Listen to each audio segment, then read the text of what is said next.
गोराडीह प्रखंड के मोहनपुर पंचायत में आज जन अधिकार पार्टी की ओर से जनसंवाद कार्यक्रम रखा गया है। आमतौर पर आपके गांव में किसी भी बड़ी पार्टी के राष्ट्रीय अध्यक्ष या उनके बड़े नेता नहीं आते होंगे, आम सभा नहीं करते होंगे। ये ब्लॉक के किसी मैदान में, जिला के किसी बड़े मैदान में कार्यक्रम करते हैं और दूर से ही लोगों को संबोधित करके चले जाते हैं। हम लोगों ने देश की जो दुर्दशा है उस दुर्दशा को बहुत करीब से समझा है। हमारी पार्टी के नेता जो 24 घंटे में 22 घंटा लगातार घूमते रहते हैं बिहार के सड़कों पे, उन्होंने बिहार के लोगों की आंखों में दर्द देखा है। हमारी मां बहनों की जुबान ने दर्द महसूस किया है। नौजवानों के अंधेरे भविष्य को करीब से देखा है। बेकार हो रहे नौजवानों के कमजोर होते जा रहे कंधों को देखा है। और तब पप्पू यादव जी ने विचार किया, विमर्श किया कि अब हम गांव में जाएंगे और लोगों के बीच में दोहरा डायलॉग स्थापित करेंगे। हम जनता की बात सुनेंगे और उनसे अपनी बात कहेंगे। लोगों की जो समस्याएं हैं वो देश के कोई बड़े नेता दूर करने का नाम नहीं ले रहे हैं। सभी लोगों ने कहा, खासतौर पर रोहित जी ने, राजेश पप्पू जी ने, हमारे पार्टी के प्रदेश उपाध्यक्ष मृत्युंजय पाठक पहाड़ी बाबा ने भी आपको बताया, राजनीति प्रसाद जी ने भी आपको बताया देश की कई समस्याओं के बारे में। आप देखते होंगे आपके सामने में स्कूल है, मध्य विद्यालय। अब यहां कुछ दिनों के बाद हाई स्कूल हो जाएगा। इसी स्कूल में कितने टीचर रहते हैं आप जरूर जानते होंगे। ये ताली बजाने की बात नहीं है, इसमें आपके बच्चे पढ़ते हैं। इसमें पढ़ाने वाले शिक्षकों के भी बच्चे नहीं पढ़ते। आपके गांव के किसी सरकारी कर्मचारी के बच्चे नहीं पढ़ते। इसमें मंत्री और विधायक और अधिकारी के बच्चे नहीं पढ़ते, आपके बच्चे पढ़ते हैं। लेकिन कभी आप स्कूल में जाकर के देखा है कि कौन मास्टर कितने बजे आ रहा है, कौन मास्टर कितने बजे जा रहा है? कभी आपने अपने बच्चों का कॉपी किताब चेक किया है कि बच्चा को वो पढ़ा रहा है कि नहीं पढ़ा रहा है? यह सरकार का दायित्व तो है ही, आपका भी दायित्व बनता है कि आप स्कूल में जाएं और अपने बच्चों को पढ़ाने वाले मास्टरों की देखभाल करें। वो क्या पढ़ा रहा है? बच्चा केवल खिचड़ी खाने के लिए, चावल दाल खाने के लिए आता है और टक टक लगाए रहता है कि कब टिफिन की घंटी बजे, खाना खाए और चल दे। इससे बच्चों के भविष्य पर बहुत बुरा असर पड़ रहा है। आपके इस विद्यालय से पढ़ने वाले बच्चे आने वाले दिनों में चपरासी की भी नौकरी उनको नहीं मिलने वाली है। उनको चपरासी की भी नौकरी नहीं मिलने वाली है, क्योंकि इस स्कूल में पढ़ाई नहीं होती है। इस स्कूल में जो मास्टर है वो भी मुफ्त में बैठ करके अपना वेतन उठाता है। इसके जिम्मेवार कौन है? आप हैं। आप कहेंगे ये तो सरकार का काम है। हमारी पार्टी ने नारा दिया है, सरकार कोई नहीं होता है लोकतंत्र में, जनता ही सरकार है। आप सरकार हैं। आप नीतीश कुमार और नरेंद्र मोदी से बड़े सरकार हैं। आपने नरेंद्र मोदी को और नीतीश कुमार को गद्दी पर बैठाया है। आपने यहां से कहलगांव से विधायक बनाया होगा, आपने भागलपुर से सांसद बनाया होगा, आपके वोट से बनकर के जाता है। वोट देने के समय आप जाति के ऊपर में चले जाते हैं। वोट देने के समय आप 400-500 रुपये में बिक जाते हैं। वोट देने के समय मुर्गा भात और दारू शराब पर बिक जाते हैं। और बाद में बोलते हैं कि नेता हमारा कोई काम नहीं करता है। वो तो पैसा दे करके आपका वोट खरीदा, शान के साथ चला गया वहां दिल्ली में और पटना में, और वहां पर आलीशान मकान में रह रहा है, और आपके पैसों से जो सरकारी खजाने में पैसा जाता है उसका लूट मचाता है। दिन रात आप खेतों में मेहनत करते हैं, दिन रात आप गांव में हटिया में जाकर के अपना भंटा मूली और धान चावल बेचते हैं, दूध बेचते हैं, तब कहीं जाकर के आपको 2 वक्त की रोटी मिलती है। और ये आप अगर साबुन भी खरीदते हैं, आप अगर कफन का कपड़ा भी खरीदते हैं, अगर कोई भिखमंगा अपना भीख मांगने वाला कटोरी भी खरीदता है तो उस पर भी टैक्स लगता है, और वही टैक्स सरकार के खजाने में जमा होता है, जो सरकार का अधिकारी मंत्री विधायक उसका बंदर बांट कर लेता है। आपका पैसा है, आपको हिसाब लेने का हक है कि आपने जो पैसा टैक्स के रूप में दिया है आपको हिसाब लेना चाहिए। ये जन अधिकार पार्टी है, हम लोग जनता के अधिकार की बात करते हैं, इसलिए आम जनता के बीच में हम लोग जाने का काम किया है। हम जनता के बीच में आज सम्मान स्थापित करने आए हैं कि आपके बच्चों का पढ़ाई कैसे होगा। अब पढ़ाई के बाद हम आते हैं आपके बगल में, हो सकता है गोराडीह में प्राथमिक स्वास्थ्य केंद्र है कि नहीं है? अस्पताल जरूर होगा ब्लॉक में। कभी आप गए हैं ब्लॉक के अस्पताल में इलाज कराने के लिए? जब जाइएगा तो डॉक्टर नहीं रहते हैं। नीतीश कुमार जी ने तो बिल्डिंग बना दिया, लेकिन डॉक्टर समय पर नहीं रहते हैं, और डॉक्टर रहते भी हैं तो ठीक से इलाज नहीं करते हैं, आपको रेफर कर देंगे, चले जाइए भागलपुर मेडिकल कॉलेज में। लेकिन अब जब भागलपुर मेडिकल कॉलेज में जाते हैं तो वहां भी वही हालत रहती है। बिहार के सबसे बड़े सरकारी अस्पताल पटना मेडिकल कॉलेज की भी स्थिति सबसे बड़ी खराब है। आपके बच्चे बीमार पड़ जाते हैं, आपके भाई और बहन, बूढ़ा माँ बाप बीमार पड़ जाता है तो उसको देखने वाला कोई नहीं होता है, इलाज कराने वाला कोई नहीं होता है।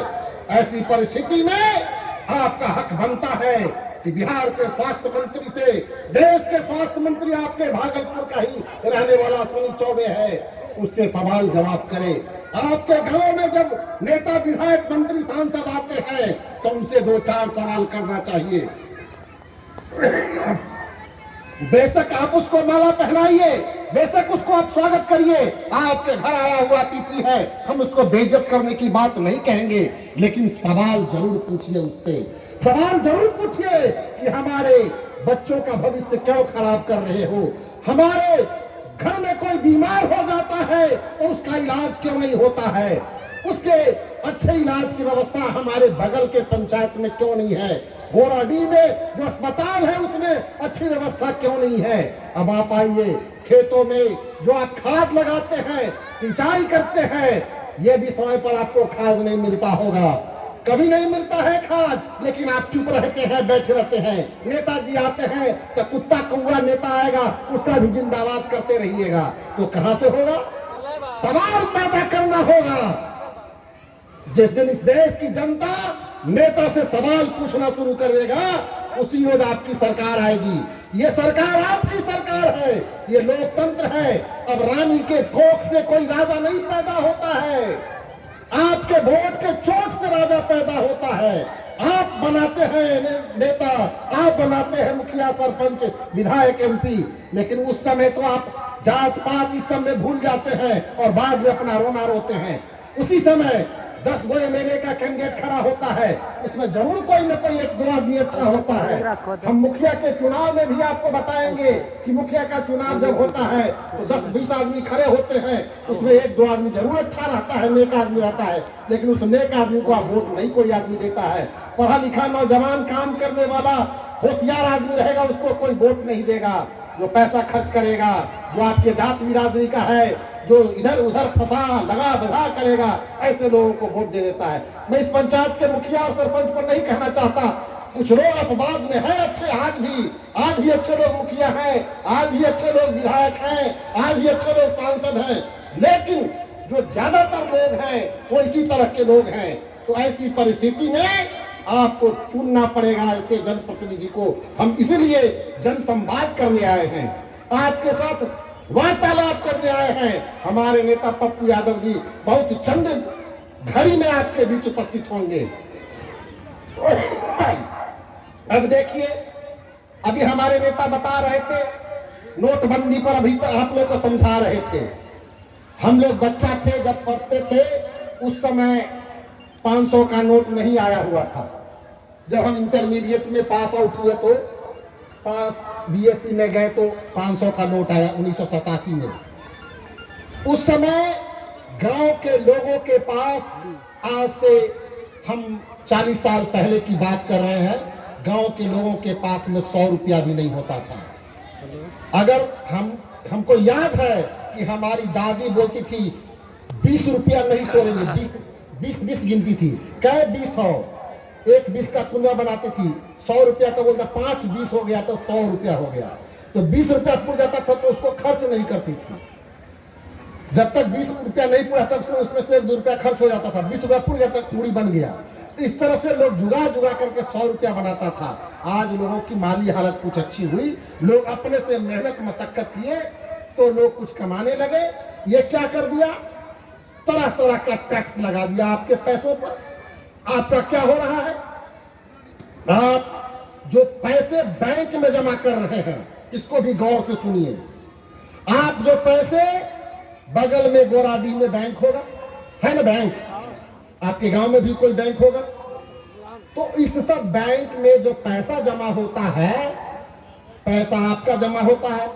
जब आप लोन लेने जाते हैं तो ये बैंक का मैनेजर आपको लोन नहीं देता है, बहुत दिक्कत करता है, उसका दलाल रहता है, और दलाल सबके चक्कर में पड़ करके आपको बैंक का लोन मिलेगा। आपके बिहार के लोगों की गाढ़ी कमाई का पैसा जो बिहार के बैंकों में जमा होता है, वो पैसा कहां चला जाता है आपको पता है? ये पैसा चला जाता है मुंबई, दिल्ली, बेंगलोर, हैदराबाद, कलकत्ता, इस सब बड़े बड़े शहरों में चला जाता है। आप जो पैसा जमा करते हैं वहां के बड़े बड़े उद्योगपतियों को लोन दे दिया जाता है, और ये जो बड़े बड़े उद्योगपति हैं, ये हरामखोर लोग, बेशरम लोग क्या करते हैं, उस पूरे लोन को घपट जाते हैं और उस लोन को बैंक से और सरकार से मिलजुल करके उसको राइट ऑफ करा लेते हैं, एनपीए करा लेते हैं, यानी कि बैंक से उनका कर्जा माफ होता है। इस मोहनपुर गांव का कोई आदमी, आपको याद होगा, हमारे चाचा बुजुर्ग हैं, कभी बैंक से आप अगर बैल खरीदे होइएगा कोई गांव में के लोग, या भैंस खरीदे होइएगा, और उसका समय पर अगर किस्ती नहीं जमा किए होइएगा तो डाढ़ में रास्ता लगा करके बैंक वाला आपको थाने में ले गया होगा, आपको याद रहा होगा। लेकिन आज क्या है, करोड़ों अरबों रुपया भारत के बैंकों का पैसा लूट करके, आप जैसे हम जैसे गरीब भाइयों का पैसा लूट करके, ये जो नीरव मोदी है, मेहुल चौकसी है, विजय माल्या है, अरबों रुपया लूट करके सब दामाद की तरह नरेंद्र मोदी को बाहर भेज दिया। आज लंदन में, न्यूयॉर्क में, स्विट्जरलैंड में इन लोग का पैसा भी जमा है और ये लोग वहां ऐश कर रहा है। हमको पैसा नहीं दे रहा है, देगा भी तो डाढ़ में रस्सा लगा करके जेल में रख देगा। लेकिन ये जो हरामखोर और बेशरम लुटेरा जो उद्योगपति है, वो हमारा पैसा लेकर के विदेशों में जमा करके के और इस देश से भी भाग जा रहा है। इस मोदी के राज में जितना पैसा विदेश में गया है, उतना 70 साल के राज में कभी नहीं गया है। ये सोचने वाली बात है। और आज तक जो लोग पैसा लेकर के बाहर चले गए, उसमें से किसी भी आदमी को हिंदुस्तान में नहीं लाया गया। ये सब है, और इसी पर मोदी को चोर कहने पर राजीव गांधी को सजा हो गई, उसका सांसद चला गया। राहुल गांधी को ये हो गया, अभी आपने देखा होगा, अखबारों में पढ़ा होगा। तो आपका पैसा हम लोगों ने सरकार से मांग किया है, नीतीश कुमार जी से, और कहा है कि बिहार के लोगों का जो पैसा है, हमको दूसरे राज्य का पैसा नहीं चाहिए। हमारे भाई, माँ बाप, बहन जो अपनी गाड़ी कमाई से यहाँ के बैंकों में जो पैसा जमा करता है, यहाँ के बैंकों का पैसा उन्हीं को मिलना चाहिए। हम दूसरे राज्यों में बिहार का पैसा नहीं जाने देंगे। अगला कार्यक्रम हमारा होगा बैंकों पर हम लोग तालाबंदी करेंगे। हमारा पैसा मुझको मिलना चाहिए, हमारा पैसा बिहार से बाहर नहीं जाएगा। आप अगर 100 रुपया जमा करते हैं तो 40 रुपया मात्र आपको मिलता है, आपका 60 रुपया पैसा बाहर चला जाता है। और यही मुंबई का आदमी अगर 100 रुपया जमा करता है तो वहां के लोगों को 130 रुपया मिलता है। दिल्ली का आदमी 100 रुपया जमा करता है तो वहां 117 रुपया वहां के लोगों को मिलता है। हैदराबाद का आदमी अगर 100 रुपया जमा करता है तो उसको 123 रुपया मिलता है।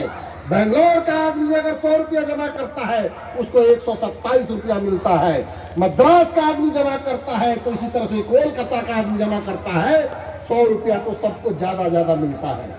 ये ज्यादा पैसा कहां से मिलता है? यही बिहार का पैसा जाता है। और बिहार के लोग क्या है, उन्हीं जगहों पे जाकर के हमारे बेरोजगार नौजवान भाई और बंधु जाकर के मजदूरी का काम करते हैं। यहाँ से 2 वक्त की रोटी नहीं मिलती है उनको, उस 2 वक्त की रोटी के खातिर पेट की आग को शांत करने के लिए ये लोग बम्बे जाते हैं, ये लोग दिल्ली में जाते हैं, ट्रेन में आलू की बोरा के तरह कुचा करके जाते हैं यहाँ से, और वहां पर जाकर के मेहनत और मशक्कत करते हैं। उल्टे इनको लात और जूते भी लगते हैं। बिहार के लोगों को जो वहां पसीना चुआता है, आज बम्बे और दिल्ली, बेंगलोर, हैदराबाद, कोलकाता की ऊंची इमारतें हैं तो बिहार के लोगों की मजदूरी के बदौलत है। वहां के लोगों के घरों में जो खुशहाली है तो बिहार के लोगों की वजह से है। वहां के होटल में अगर अच्छा पकवान मिल रहा है तो बिहार के नौजवानों की वजह से है। वहां का सैलून चल रहा होता है तो बिहार के लोगों से चल रहा होता है। वहां का ऑटो चल रहा होता है तो बिहार के लोगों से चल रहा होता है।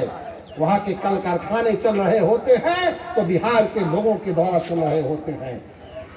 और इसी बिहार के लोगों के बदौलत वो सारा शहर और सारा राज्य बहुत आगे बढ़ रहा है। लेकिन हम लोग सबसे पिछली पायदान पे खड़े हैं। ये क्यों है? इसलिए है कि हम लोग जात और पात में, धर्म में बटे हुए हैं।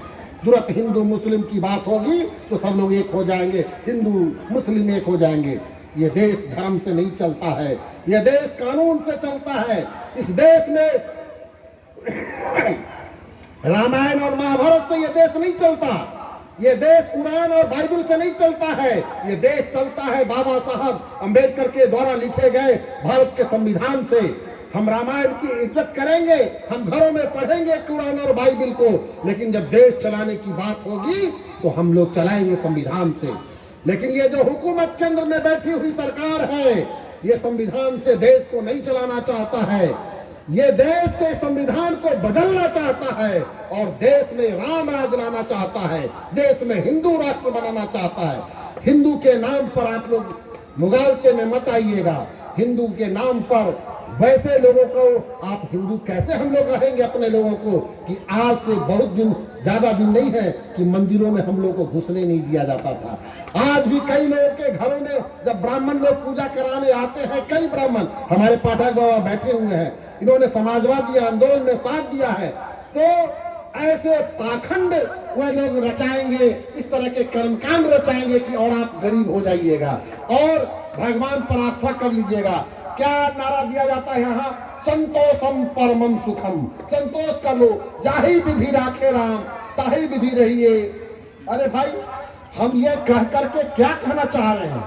जाहि विधि राखे राम, ये तमाम चीजें जो कही जाती है वो हमको पंगु बनाने के लिए, आलसी बनाने के लिए, हमको अपने पुरुषार्थ करना है, हमको कर्म करना है। हम जो कमाते हैं मंदिर बनाने में खर्च कर देते हैं, मस्जिद बनाने में खर्च कर देते हैं। अभी देखिए, राम जी के नाम पर अयोध्या में इतना बड़ा मंदिर बन रहा है। आपको मैं बताना चाहता हूँ, वो राम जी का अपना घर लेने में उनको 650 साल लग गया। 650 साल तक संघर्ष करना पड़ा है राम जी को। तो राम जी आप लोग को क्या देंगे हम नहीं जानते हैं, कितना दिन में देंगे रामचंद्र जी। इसलिए आपको जो देंगे आपके बगल वाले चाचा देंगे, आपके बगल वाले भाई देंगे, सामने वाले लोग देंगे। आपस में मिल्लत से हम लोग रहेंगे, जाति और धर्म की दीवार को तोड़ेंगे, प्रेम और मोहब्बत से रहेंगे। यही लोग आपके सुख दुख में साथ आएंगे, यही लोग आपको देंगे, इसी से आपका काम होगा। ये भी चीज आपको समझना होगा। कर्मकांड और पाखंड को त्यागना होगा। आध्यात्म मन की चीज है। मन को शांति करने के लिए हम पूजा करें, लेकिन पूजा सबसे बड़ा वही है जो प्रेम करना सिखाता है, मोहब्बत करना सिखाता है। जो नफरत करना सिखाता हो वो पूजा नहीं है, वो धर्म नहीं है। जो आपको जाति में कोयरी, जादर, कुर्मी, कहार ये सब करना सिखाता हो वो समाज अच्छा समाज नहीं है। जो समाज हिंदू, मुस्लिम, सिख, ईसाई में बांटना सिखाता हो वो समाज अच्छा नहीं है। अच्छा माली वही होता है जिसके बगीचे में गेंदा भी हो, गुलाब भी हो, जूही भी हो, चमेली भी हो, सारे तरह के फूल अगर उसमें चमक रहे हो तो वो खूबसूरत बाग बनता है, वो अच्छा माली कहलाता है। ठीक उसी तरह से हमारे समाज में सभी जाति, बिरादरी और धर्म के लोग मेहनत और मशक्कत के साथ काम करते हुए मोहब्बत से रहते हो तो वो समाज सबसे अच्छा समाज माना जाता है। हम लोग ऐसे समाज बनाने की बात कर रहे हैं। मोहनपुर का कोई भी आदमी अगर भूखा है तो मोहनपुर के हर एक आदमी को भूख लगनी चाहिए। अगर कोई बच्चा बीमार है तो हर लोगों को लगना चाहिए कि मेरे घर का बच्चा अगर बीमार होता है तो जो परेशानी हमारी होती है वही परेशानी उस गरीब के घर का बेटा बीमार है तो होना चाहिए। हम सब लोगों को सामूहिकता के साथ जीने की आदत डालनी चाहिए। हम सब लोगों को मिलजुल करके साथ चलने की आदत डालनी चाहिए। हम एक दूसरे का सुख और दुख देखेंगे तभी हम आगे बढ़ सकेंगे, तभी हम आगे अपने को ले जा सकेंगे। हमारे नेता अब आप लोगों के बीच चंद क्षणों में पहुंच रहे हैं। मैं आपको आगे बताना चाहता हूं, ये सरकार जब आई थी तुरंत आई तो 2 साल के बाद में नोटबंदी की। मैं थोड़ा सा उस बात को छेड़ रहा था उसी समय, और ये 2000 का नोट बंद कर दिया गया, 500, 1000 का नोट बंद कर दिया गया। अब जो नोट कहा गया क्या कि काला धन वापस आ जाएगा। काला धन किसी भी देश से बाहर से आया, उल्टे इस देश का सारा पैसा काला धन के रूप में बाहर चला गया। ये फिर से 2000 का नोट आपके लोगों के बीच में बंद कर दिया। पिछले कल या परसों से आप लोगों को 2000 का नोट अब जा करके बैंक में जमा करना होगा।